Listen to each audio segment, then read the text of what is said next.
They say the kingdom could be seen before you heard it. Spires like carved bone. Bridges hung with green banners. Rivers bending around the walls as if the city pulled water to itself. From the high road you could see everything. Market roofs like scales, smoke curling up from bakeries, the long emerald line of the palace gardens touching the horizon. If you stood there long enough, the wind brought you scents of cinnamon, iron, wet stone, and a little bit of magic that lived in the mortar. People went about their days as if the city had always been there. Maybe it had. And children, of course, told stories about the girl in the glass tower. They said she spoke to light. They said she could coax the morning to arrive a breath earlier if a farmer begged with clean hands. They were talking about her. She kept her work table near the tallest window. Sunlight made the jars glow, each with a different shade of green: moss, mint, apple, jade, emerald, and something darker she never named. Her robe was simple, deep green, leaf-stitched cuffs, a cord at the waist. Hair pulled back, but the curls at her temples always escaped by noon. That day, she was working on a draft, moon-steeped fennel. River salt from the shallows, the thinnest shaving of sun-dried lemon peel. She murmured the words like a habit, breath even, hands steady. The liquid rose to meet the spoon as if it wanted to help her. Then, the color shifted. It thickened, gleamed, too bright, turned sharp around the edges, like metal pretending to be water. She paused. A line formed between her brows. She reached for the cooling bowl. The glass answered first. A hairline crack whispered around the rim. Another. Then the sound you never forget. A clean, cruel pop. Light leapt. Green fire skated along the table and climbed the air. Shelves rattled. Scrolls skid across the floor. She threw up an arm, body folding around the breath she didn't have time to take. When the brightness finished shouting, everything went quiet enough to hear the dust fall. She tried to speak. Nothing. Her fingers went to her throat. The old fear, the one she thought she had outgrown, slid a cold hand beneath her ribs. She forced a breath, steady, measured, the way the old tutor taught her with a reed between her teeth. Still nothing. Smoke crept under the door. She pushed it open and stepped into the ruined corridor. Stone sweating, candle stands bent, a black bloom on the ceiling where the light had kissed it. She followed the spill of ash out into the garden. That's where she saw him. A small campfire had been coaxed from damp sticks under the broken trellis. He sat beside it like a man who had learned to make himself smaller than danger. Armor dulled by travel. Cloak torn. A blue stone at his chest plate, the color of ice at night. Hair pale, not white but close, cut short except for the stubborn locks that refused to behave. He looked up without surprise. She opened her mouth, and the panic climbed again. Her voice stuck somewhere between thought and air. He raised a hand, not to hush, only to slow everything down. He stood. He was taller than the firelight said. He approached like someone who had entered too many ruined rooms and learned to be gentle with what was left standing. His eyes went to her wrist where thin blood had drawn a line. He tore a strip from the inside of his cloak, old habit, clean edge, and wrapped it, once, twice, tidy knot. He checked her pupils with a soldier's care. "You're breathing," he said quietly. "Good." She nodded. "You can't speak." She shook her head. He didn't ask why. He didn't ask who she was. He didn't give a name. He only took the kettle from the fire and turned the smoke away from her face with his hand. They left the tower by moonrise. He set the pace. Not fast, not slow. The kind that says, "I will not leave you, and I will not let you tire." She carried what she could save. A satchel of wrapped vials, a small brass bowl with a crack along the lip, a book swaddled in cloth. Their steps learned each other. He liked the edge of the path. She liked the middle, where the packed dirt held steady. He counted creaks without thinking. She counted birds. When they camped, he slept on his back, one arm across his ribs. She slept curled toward the fire, one hand on the satchel. On the fourth night, the shadows came. You don't always see them arrive. The night folds a certain way. The cicadas go still. The cold walks over your skin wearing soft shoes. He felt it first. His hand found the sword before his body finished waking. The blue stone on his chest gave a thrill like a struck bell, and the blade woke the same color. Shapes stepped out from behind the trees, not people, not beasts, only the bad idea of both. Joints wrong. Mouths too wide. Eyes like empty bowls. He didn't roar. He didn't need anger to move. He simply went forward, the way a man goes forward when this is the one thing he knows better than anything else. The blue edge cut the dark, and the dark peeled away in strips that smoked as they hit the ground. She held the brass bowl and tried to will her voice into her body. It didn't come. Her hands shook. One of the shadows slid around him like a knife wanting a sheath. It found the gap at his upper arm where the plates met. He went to one knee, breath punched out, blade dimming as if the wound were drinking its light. She moved. The golden vial was the warmest thing in the satchel. She lifted it, and the liquid lit her face. Into the bowl. The crack along the lip filled with light. She remembered the old measure: circle once, then twice, then stop before thrice.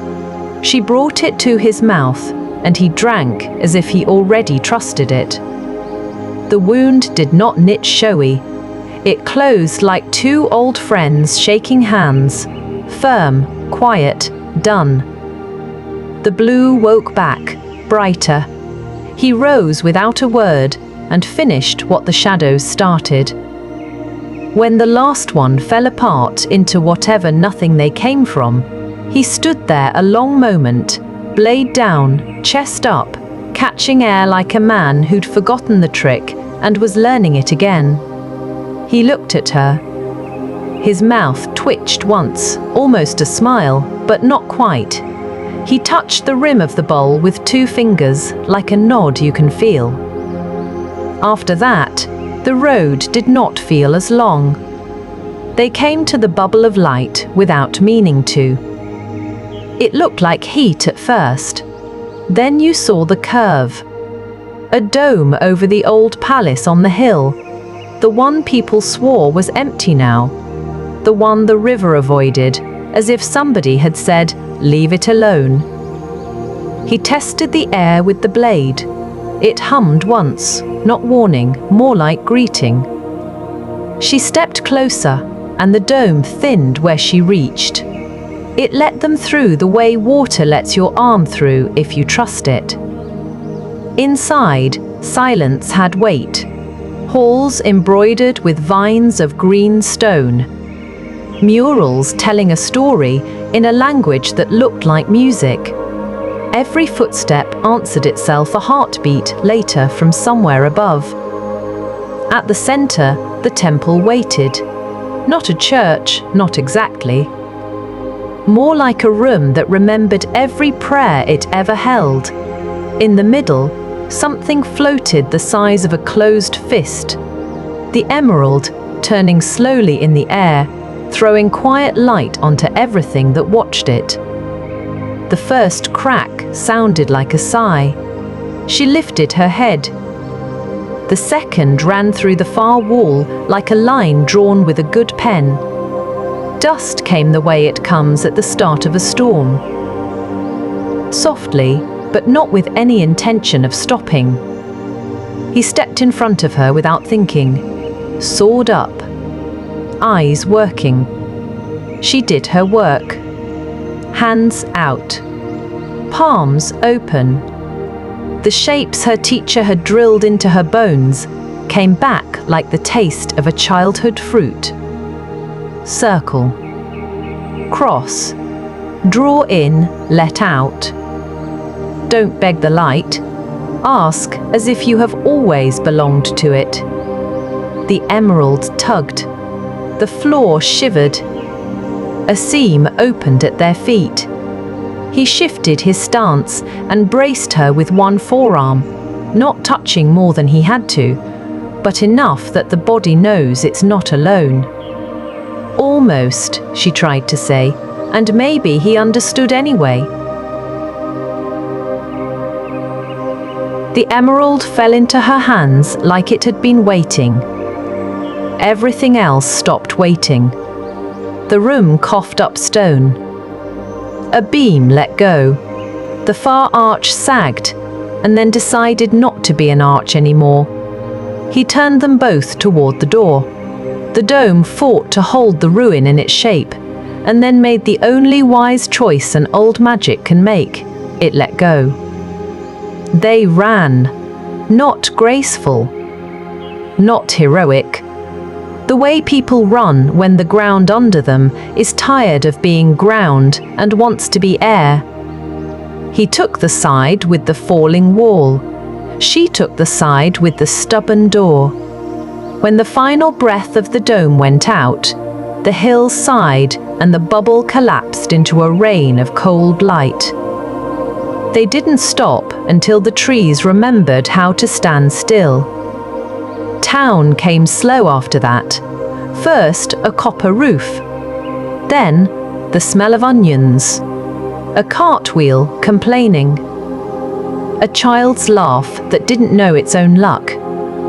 People noticed them, the way people notice weather. Tilt of head. A squint. A quick glance to check if it is good luck or the other kind. He looked like trouble that had been useful. She looked like a question nobody knew how to answer. Whispers grew legs. The silent one. The ruined hill. The blue sword. The stone they carry. Heads bent together. Doors pushed half closed and then half open again. She held her head even. He let the words bounce off his shoulders and land where they liked. Her goal found her before she found it. A small shuttered shop near the river. A counter scarred by honest work. Shelves that had forgotten what it felt like to be full. A window that kissed the light just right at dusk. She cleaned it the way a person cleans grief out of a room. Rag, water, patience.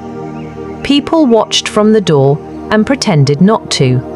The first day she sold only 3 cups. The second day, none. The third, a child came in for warmth and stayed for honey. On the 5th, an old woman put 2 coins down and said, "Your hands know what they're doing." He stayed while it learned to be a cafe. Carried sacks. Fixed a hinge. Sat at the corner table when the men with too much time and not enough kindness came to ask expensive questions. He said very little. It worked very well. The day it felt finished, the sky wore that clean, bright blue that makes you forgive things. He stood at the door, the blue stone at his chest, dim under the white of a clean shirt. He had left the armor on a chair, like a man wants to remember it, but not wear it. She stood opposite him, hands folded, green apron tied crooked, because work always outran neatness by the last hour. There was flour near her jaw. She didn't know. He did, and didn't say. "You'll be safe," he said. She nodded. He looked down the road as if something had called his name. Maybe it had. The world is full of places that believe they own you because you survived them. She bowed. Not caught deep, not shallow either. The bow a person gives, the exact moment they know they are strong enough to let someone go, and brave enough to hope they won't. He held her eyes a second longer than men usually allow themselves. Then he turned and walked, boots quiet on the stones, because he had learned how to leave without waking. The sleeping. Work filled the space he left. Tables needed wiping. Tea needed pouring. Someone brought an instrument no one had asked for and played soft. The window caught the late light and turned it to honey on the floorboards. The bell over the door learned the names of regulars. She did not look at the road. She did not look because not looking is sometimes the only way to keep breathing without counting. She counted cups instead. She counted the time it took water to remember it could boil. She counted breath in, breath out, until the numbers made a kind of quiet. Outside, he reached the bend where the street gives up its view of the river. He stopped. Not dramatic, not sudden. The way a person stops when a thought puts a hand on their shoulder. Through the window he could see her. Not magic this time, not light and temples and stones that think. Just a woman laughing because a child got foam on his nose. The easy tilt of her head when she listened to old stories told badly on purpose. The way her hands spoke, a language of care no book had ever written down. He had walked away from many places, and not one of them had followed him into the air like this. He turned. Boots again. Same street. Same light.